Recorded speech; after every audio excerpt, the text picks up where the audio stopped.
आइए सबसे पहले आपको सुनवाते हैं बागपत की चुनावी रैली में क्या कह रहे हैं बीजेपी अध्यक्ष अमित शाह। लोगों को पकड़कर फिट कर दिया गया है, इनके खिलाफ कोई सबूत नहीं है मित्रों, कोई सबूत नहीं। और जब आज जजमेंट आया है, मैं कांग्रेस के अध्यक्ष राहुल गांधी को पूछना चाहता हूं, आपने पूरी दुनिया में विश्व बंधुत्व का भाव बढ़ाने वाले हिंदू समुदाय को बदनाम कर दिया, आतंकवाद के साथ जोड़ा। हिंदू कभी आतंकवादी हो सकता है क्या? हिंदू कभी आतंकवादी हो सकता है क्या? अरे राहुल बाबा, आपको मालूम नहीं है, हम तो चिट्ठियों को भी आटा खिलाने वाले लोग हैं। लोगों को कैसे आतंकवाद को धर्म के साथ जोड़ने का पाप एक कांग्रेस पार्टी ने किया।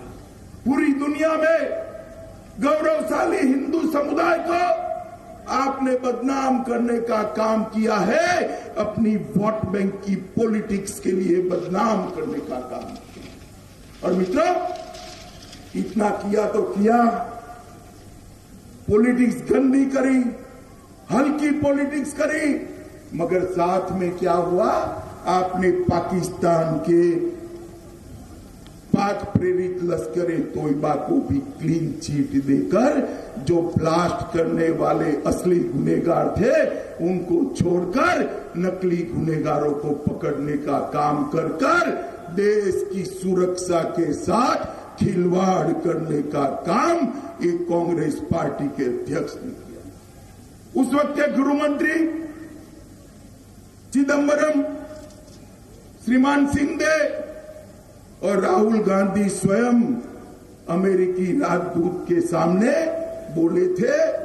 अमेरिका के अखबार गार्डियन ने छापा था कि लश्कर तोयबा प्रॉब्लम नहीं है, हिंदू टेरर करने वाले प्रॉब्लम है। आज तो कोर्ट ने क्लीन चिट दे दिया है।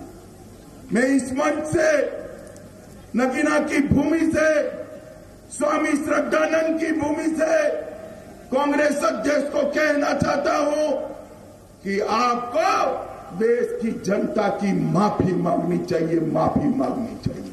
बताओ भाइयों बहनों, माफी मांगनी चाहिए या नहीं मांगनी चाहिए? और जोर से बोलो, मांगनी चाहिए या नहीं मांगनी चाहिए? मित्रों, उन्होंने पूरी दुनिया के अंदर एक गौरवशाली हिंदू समुदाय को बदनाम करने का काम किया और इसी के कारण कभी भी हिंदू समुदाय पर टेरर का टैग नहीं लगा था। आपने लगाया, मगर सत्य को आप छुपा नहीं सकते। कितनी भी बादलों में सूर्य को ढक दो, सत्य और सूर्य दैदीप्यमान होकर आकाश के अंदर तेजस्वी बनकर वापिस आते हैं। आज ये जजमेंट ने तय कर दिया कि स्वामी असीमानंद और बाकी सारे लोग निर्दोष।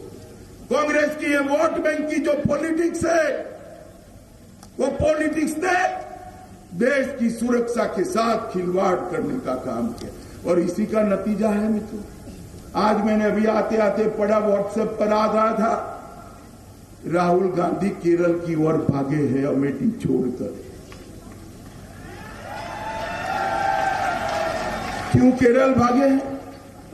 आप सबको मालूम है, अमेठी में इस बार इनका हिसाब किताब चुकता होने वाला है। तो वहां पर केरल के अंदर जाकर ये जो तुष्टीकरण की राजनीति है, इसके आधार पर विजेता बनने चाहते हैं। राहुल बाबा, आप कहीं पर भी घूम लो, अपने आप को शिव भक्त कहलाते हो, वोट बैंक की राजनीति करने के लिए देश की सुरक्षा के साथ आपने खिलवाड़ किया है। देश की जनता जहां भी जाओगे आपसे हिसाब मांगेगी। मित्रों, मांगना चाहिए या नहीं मांगना चाहिए? जोर से बोलो, मांगना चाहिए या नहीं मांगना चाहिए? नरेंद्र मोदी जी की सरकार 5 साल चली, हमने कहा था ये सरकार गरीबों की होगी, दलितों की होगी, आदिवासियों की होगी, पिछड़ों की होगी, गांव की होगी, किसान की होगी। और 5 साल के अंदर हमने 7 करोड़ गरीब महिलाओं को गैस का सिलेंडर देने का काम ये भारतीय जनता पार्टी की नरेंद्र मोदी सरकार 2 करोड़ लोगों को 2.5 करोड़ लोगों को घर देने का काम किया है। 2 करोड़ 35 लाख लोगों के घर में बिजली पहुंचाने का काम किया है। 50 करोड़ गरीबों को, नगीना वालों को कहना चाहता हूं, मेरे दलित परिवार के सभी लोगों को 50 करोड़ गरीब लोगों के जीवन में कोई बीमारी आती है तो 5 लाख तक कोई रुपया खर्च करने की जरूरत नहीं है। आपका इलाज मोदी सरकार कराएगी। मित्रों, सिर्फ यही जनपद के अंदर बिजनौर के और हमारे सांसद के बीच में 2 लाख परिवार लाभार्थी हुए हैं आयुष्मान भारत योजना के। और मित्रों, अभी अभी मैंने देखा कि गन्ना की बात कर रहे हैं और कौन कर रहा है? सपा बसपा कर रहे हैं। भाई आप हमें सलाह मत दीजिए। आपका शासन था 2011 से 2015 तक गन्ना का भुगतान नहीं हुआ था।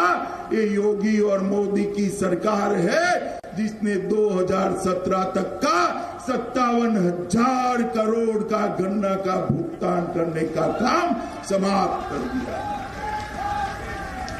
और आज सिर्फ ये साल का गन्ना बाकी है।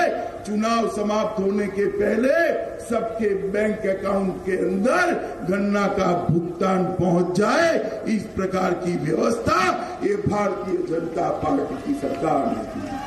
92 चीनी मिलों को पूरा गन्ना का भुगतान ये भारतीय जनता पार्टी की सरकार ने किया है।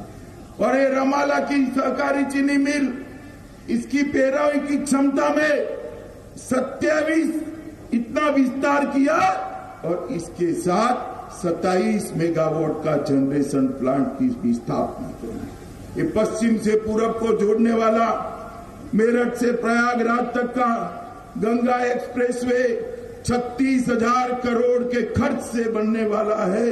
गढ़मुक्तेश्वर के अंदर 20 करोड़ रुपया की लागत से गंगा पर घाट बनाने का काम किया है।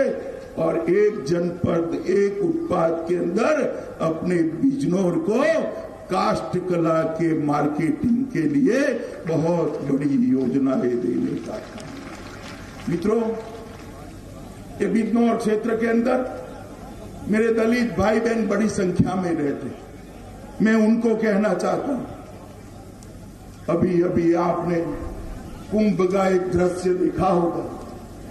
देश का प्रधानमंत्री दलित कर्मचारियों के, सफाई कर्मचारियों के पैर पखाड़ने के लिए स्वयं वहां पहुंचा था। सदियों तक देखने न मिले इस प्रकार का दृश्य था। सफाई कर्मचारियों को वाल्मीकि समाज के, जाटव समाज के मेरे भाइयों बहनों के पैर धोकर प्रधानमंत्री जी ने उनको सम्मान तो दिया ही दिया, सामाजिक समरसता का भी एक भाव का निर्माण। बाबा साहेब आम्बेडकर की दुहाई देने वाले ये राहुल बाबा को मैं पूछना चाहता हूं, किसने बाबा साहब को संसद में जाने से रोका? आपके परनाना ने रोका।